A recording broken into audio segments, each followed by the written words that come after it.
Hey, who'd you talk to? What's going on? It is me. It is me, the guy who can't get himself comfortable, Mike Lefbree. It is June 16th, 2022. It's Thursday night. Do you know where your legit USFL predictions have been? I do. Um, so 06162022. I don't know. Maybe something for the math geeks. I'm not thinking much. Joining me as always, Buddy Money. There. What's up, buddy? Good evening, Mike. How you doing tonight? Buddy, when it comes to the USFL show, right? When it comes to Mhm. this show, I'm always doing great. And that's just I'm Mr. 3-1.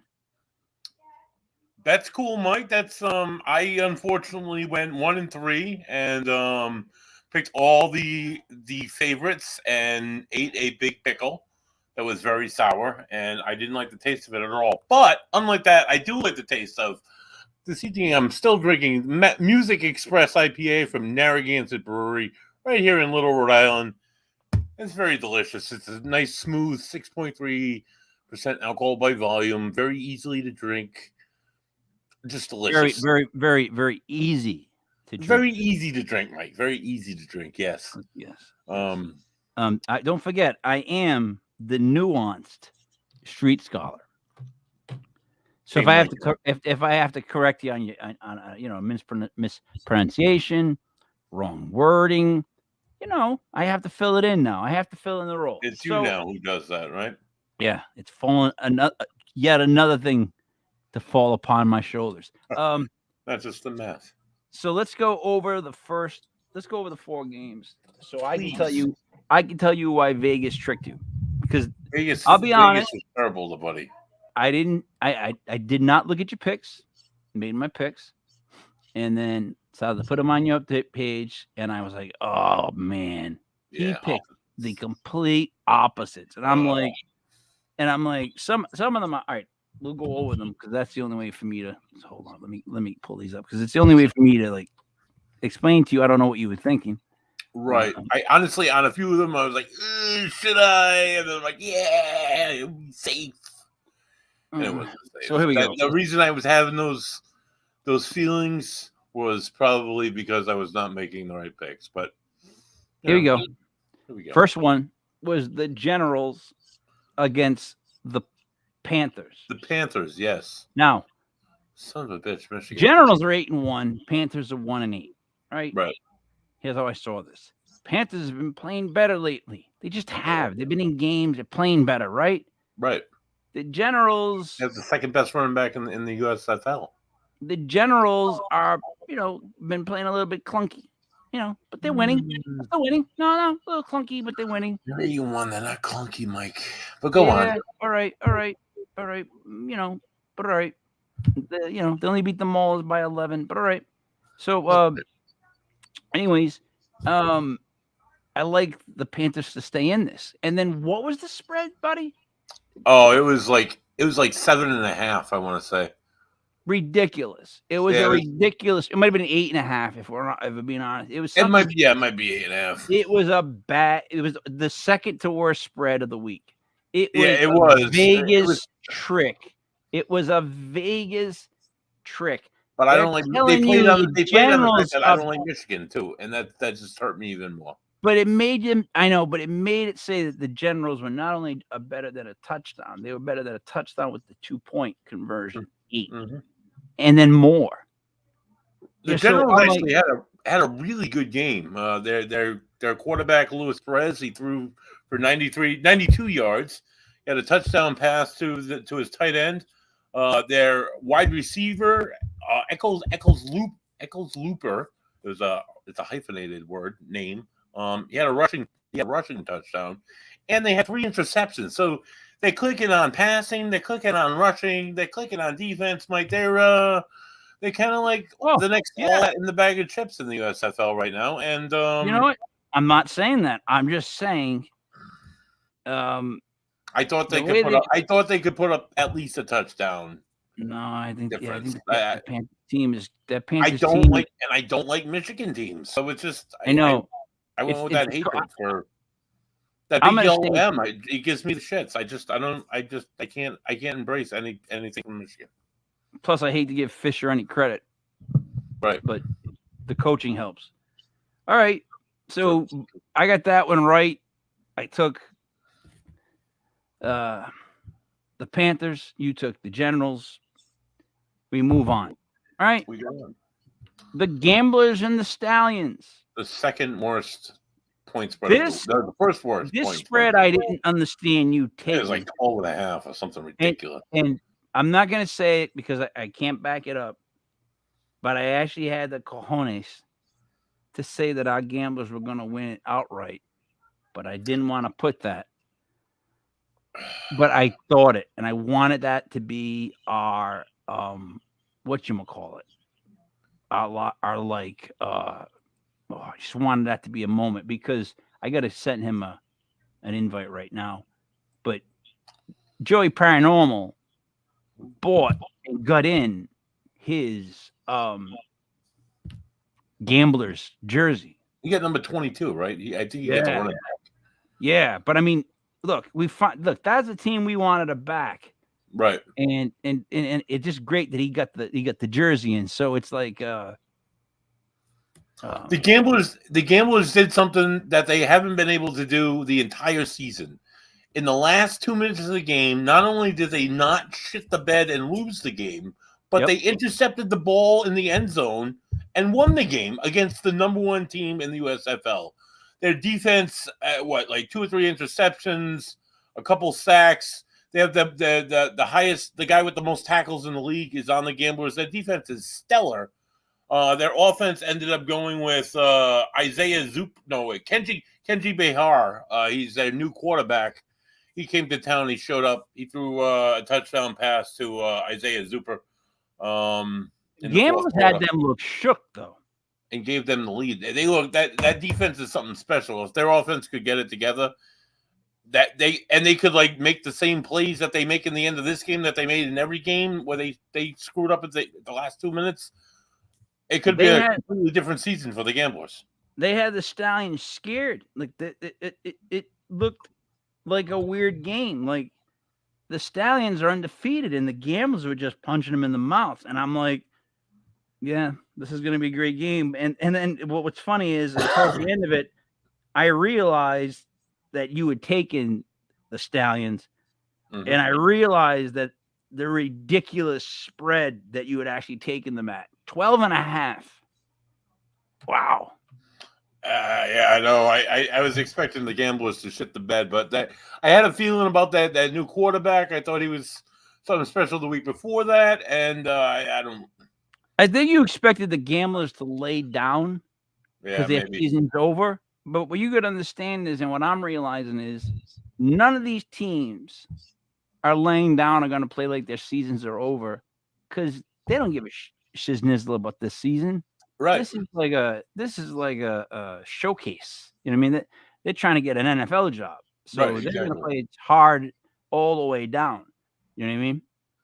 That's the difference. I think people got to pay attention about when they're betting these games because people make they look at the teams that like 1 and whatever, and they're like, well, they're going to just why are they going to care? Well, why are they going to care? These guys want jobs.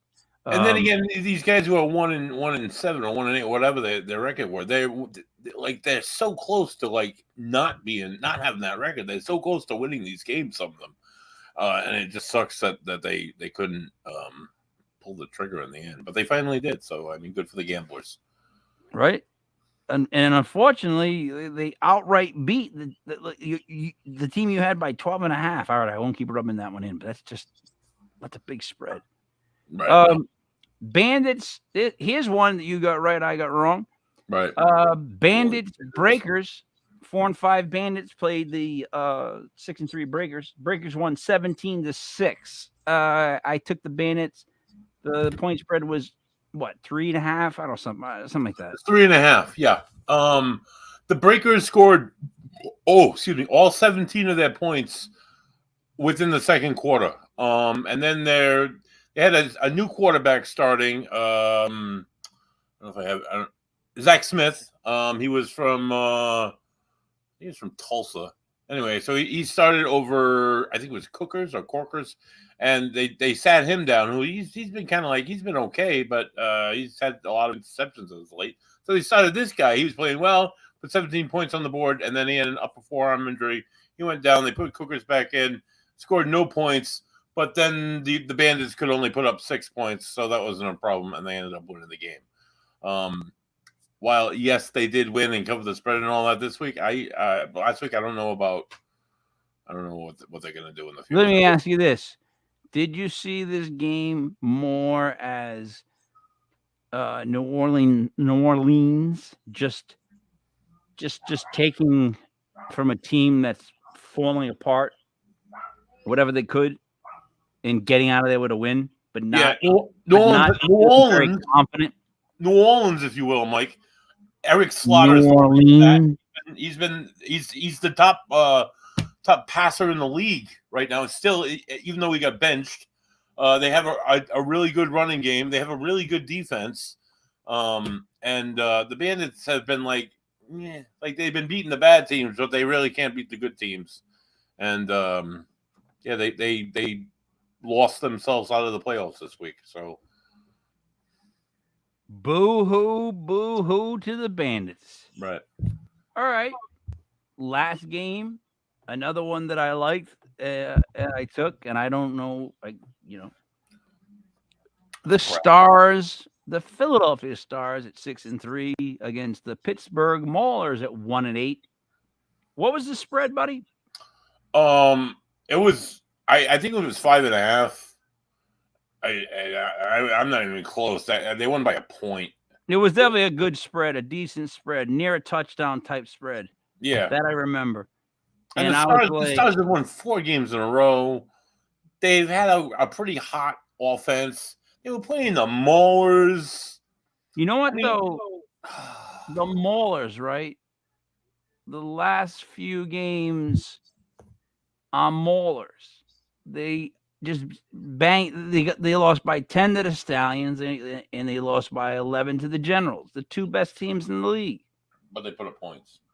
Yeah, but then they were scoring. But and then here they turn around, they play the Stars, who I told you aren't that good. They're another team that just aren't that good, and they lost by 1. So I don't know. I think it's a sign the Maulers are getting better and they can just hang in games more. And I just don't. I think again the Stars fall into the whole category with New Orleans that they just can't beat the better teams. Pittsburgh still is going with Vadley. That's the quarterback they've had for the last 3 or 4 weeks. He's been playing better. He threw a touchdown to Trey Walker. It just wasn't enough to keep up with the Stars. The Stars were behind most of the game and ended up coming ahead. Their quarterback wasn't doing anything for them. It was ended up being Matt Cohen II ran for like a 51-yard touchdown at the end of the game and won them the football game.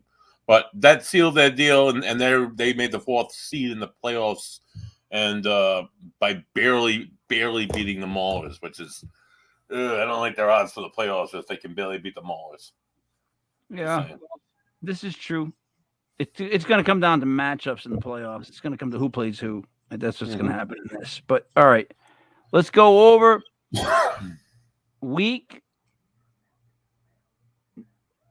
9. 10. Week 10. Oh man, we're on the final week. The final week. Playoffs are already decided. Yeah, they're already decided. It's Philadelphia versus New Jersey, New Orleans versus Birmingham.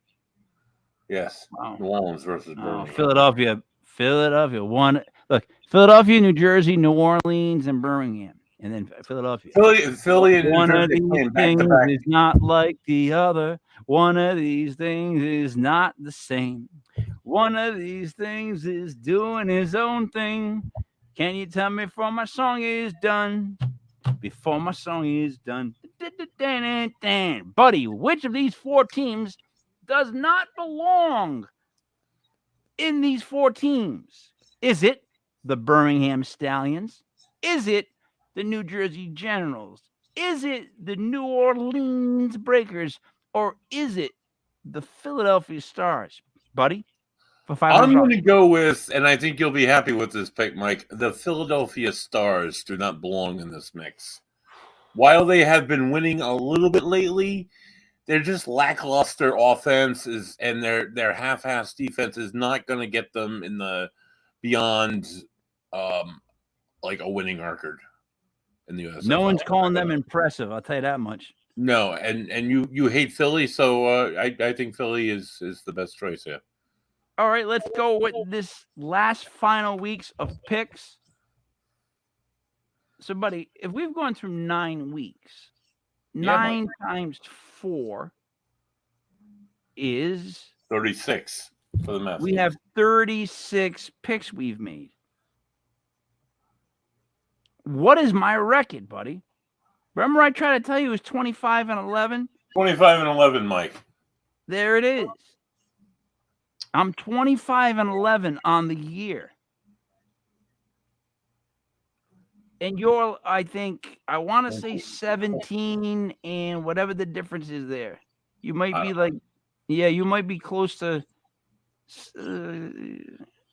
no, you probably, when you won one, you might actually be pretty close to 18-18 right now. And I know that's not a joke. I want to say it's a little higher than that, but that's fine. You might be 19-17. Like you're close to that. I think 19-17 sounds a little bit better, Mike. Which is not bad. 500. Right. Not bad. But I mean, it's not 25-11. Right, Mike. It's not 25-11. I get it. I get that. I understand that part. All right. I get that part. All right. Here we go. So, so you could not officially catch me in the regular season. I could wear the belt right now, but I'm tired. I'm not going to go into that. Right. That might be best. But I will do that on a future show because I will have wrapped up the USFL title. Like I said, well, not me. You know the guy. Right. Here we go. Stars 6-3 against the 8-1 Generals. They're going to be playing this team the following week in the playoffs. Mm-hmm. The New Jersey Generals are favored by 2.5 at home. Buddy, you want to go first? Would you like me to lead? I would like to go first, Mike. The New Jersey Generals, they possess a league best ground game.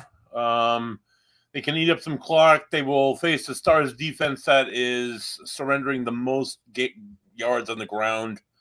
On the flip side of things, the Generals own the league's best rushing defense, and they've allowed only 72.4 yards per game. I think what's the spread, Mike? 2.5, buddy. I'm going to go with the Generals all day, Mike. Generals for Buddy. Buddy, I, too, will be taking the Generals -2. And I just think that this is a game where the Generals smack the snot out of Philly, right? Right. But here's my fear of the game. My fear is that the Generals come out and play the most vanilla offense and defensive schemes and show them absolutely nothing to take. And bench all their starters. I got a big fear about that. So I think that's almost like a check-in with us before game time type thing. Right. Because if I start to see that kind of crap going down, like, and that's going to be a game plan because, you don't want to show the team because they don't really have that much film on you, I guess. I don't believe in that crap. I'm still going to take the Generals to win by 2.5. I think the Generals, not even trying to do anything elaborate, being vanilla, they would still win by 2.5. How about that? They still got a solid team. All right. Next would be the 8-1 Stallions, the other 8-1 team, favored by 3.5 over the Bandits of 4-5. Buddy, would you like to go first on this one? I'm going to go first again, Mike. I am actually prepared for this one. When these two teams met earlier in the season, Birmingham beat them 16-10.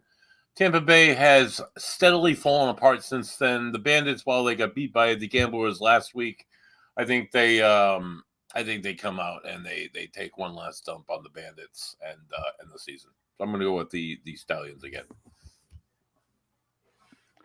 Okay, buddy. I too am going with the Stallions. The reason being would be that the Stallions got embarrassed last week.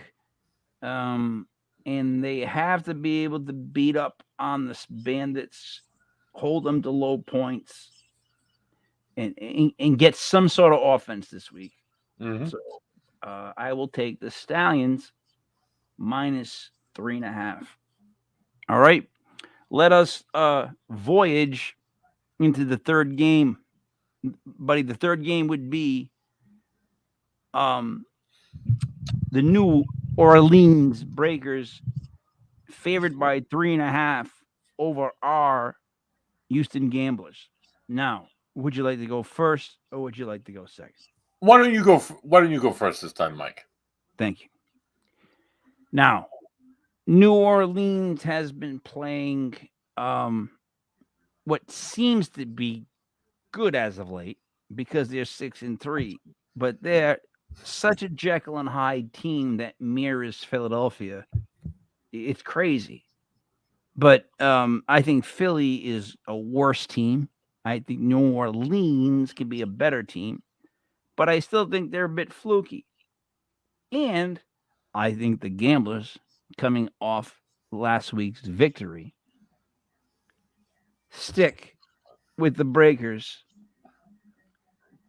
and maybe lose by a point or something like that.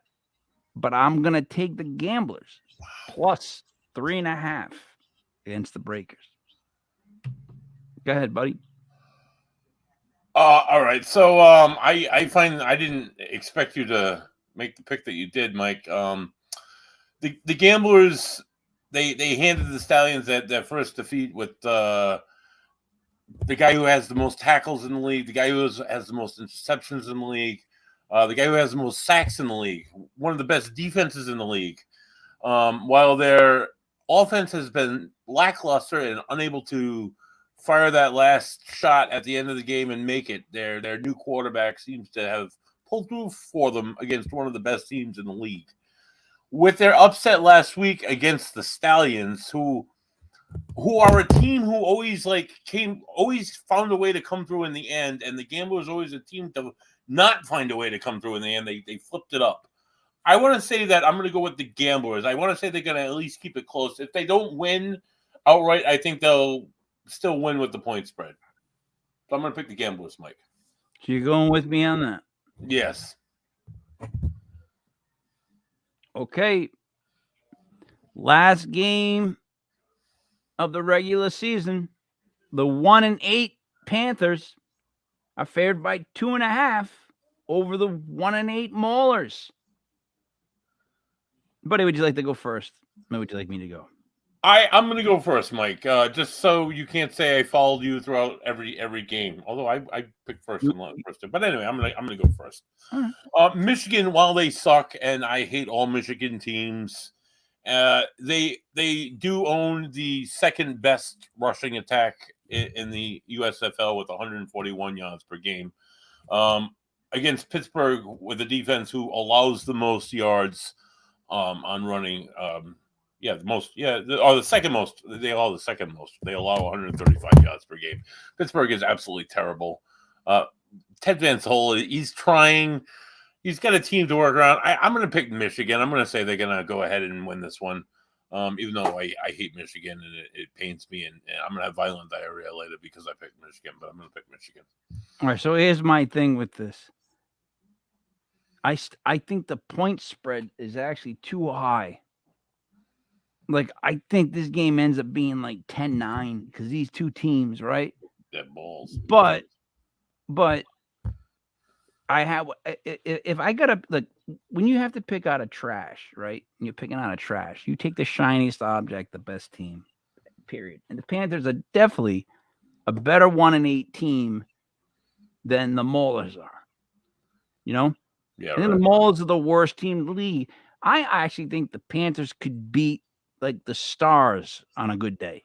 You know what I'm trying to say to you? Like, that's where I'm at with them. Like, they could be a surprise team. If they would have won more teams, they could have been a problem for teams. Right. With their defense and whatnot. So, yeah, I'll go with Michigan minus 2.5.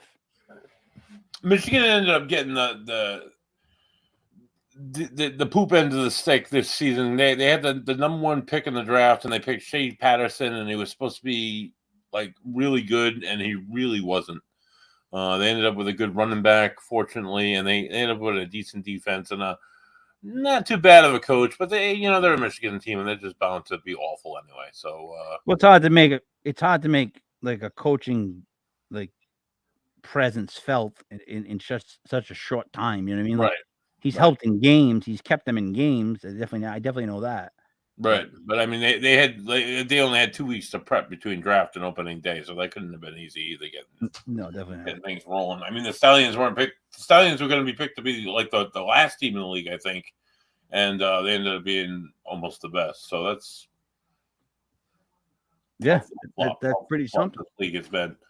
So now, buddy, this is another week where we've both picked the same teams.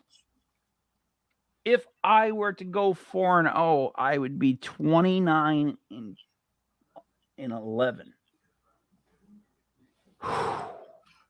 Right? Take that in, Mike. Take that in. Even if I get 2 and I go 26 it's basically out of 40. Damn. Right? Right. Not bad, Mike. Not bad. If I can go 27 out of 40, I think that's the magic number. I think that gives me legitimacy on the whole NFL, USFL season. However, if I can go 29 out of 40, ain't nobody saying a word, period, ever about it. And you know that. Of course. If I go 29 out of 40, buddy. There's always next season if it happens, Mike. And you know what? The 2 of us made the same 4 picks. So therefore, we're telling people to go out and bet the General Stallions, Gamblers, Michigan Panthers. Right? There it is. That's it. Bada bing, bada boom. You want to make money? We just both agreed on 4 teams. What are the odds on that? I'm guaranteeing you 2 are probably going to come in. Right, bud? Right. I mean, we threw out some really good statistics, some really good numbers and stuff. I thought really good information passed. So, yeah, now, I would go and pick out those 4 teams and bet on them. All right. So now, buddy, we are going to keep this to about a half-hour show just because of the day that it's been and the information we've got. Let's go with this. Next Tuesday, we start a new paranormal show. It will be at 8:05, correct? Right. It will be called Legit Paranormal Vacation Planners. It will have myself from Legit Paranormal, yourself from Legit Paranormal, and we will be welcoming Elise Giamarco. She will bring both, like you just showed, looks and actually the brains. And the brains. I don't know what we're here for. We're just the beasts. I don't know what we're here for. I guess it's them jokes. Right, yeah. We'll fill it in. We'll fill the rest of it in. Also, again, August 18th at the Parlor in Pawtucket, we are having the first ever legit paranormal party. There's going to be a lot of great paranormal speakers come out to that. And lastly, buddy, last night was your birthday. How was it? It was a good way to turn 43. I got myself a little sunburn, a little Irish tan. Went down to Point Judith, did a little fishing. It's a good day. Had some steak when I got home. Had some beers. Can't complain. It was a good day. Yeah, the thing is, I got to be honest. So you say it's a great way to celebrate. What'd you say, 43? 43, Mike, yes. All right, so here's what I learned. And I think being a parent is what really helped me learn about this. Here's pretty much what you should expect on your 43rd birthday. Ready? I turned 43 today. Hey, good for you. That's about all we get. Yeah, right. From here on out. That's it. Right. It's okay. Good for you. Glad you made it. And then when I joined the next, in a couple of years, when I joined the next league, the 50s, that's when they say, how you been? Now they have to worry about you, Right. Anyways, not to crap on Brother Ray. All right, buddy. Anything you want to say before we wrap it up? Join us Sunday evening live at 7:05 as we welcome indie horror writer, paranormal investigator, world paranormal investigator, and he does some other adult things. Charles Reese joins us live from Western Warwick, or West Warwick, if you will. And he'll have some really good stories for us. And maybe, I mean, last time he was on, it was like the 4th, 5th episode. He showed us a picture from Switzerland, and they thought it was a UFO. And it's a really cool picture. Maybe he can put the picture up again. We can talk about it. It'll be this will be his second time on. Second time on. It'll be 3 out of 4 members of Ocean State Paranormal. So yeah, it'll be a good time. Who's the 4th member of Ocean State Paranormal? It's myself. It's Charles. It's Joey Paranormal, and then you're the +1. But I'm the 4th. Well, you're not a member, but I mean you're the +1.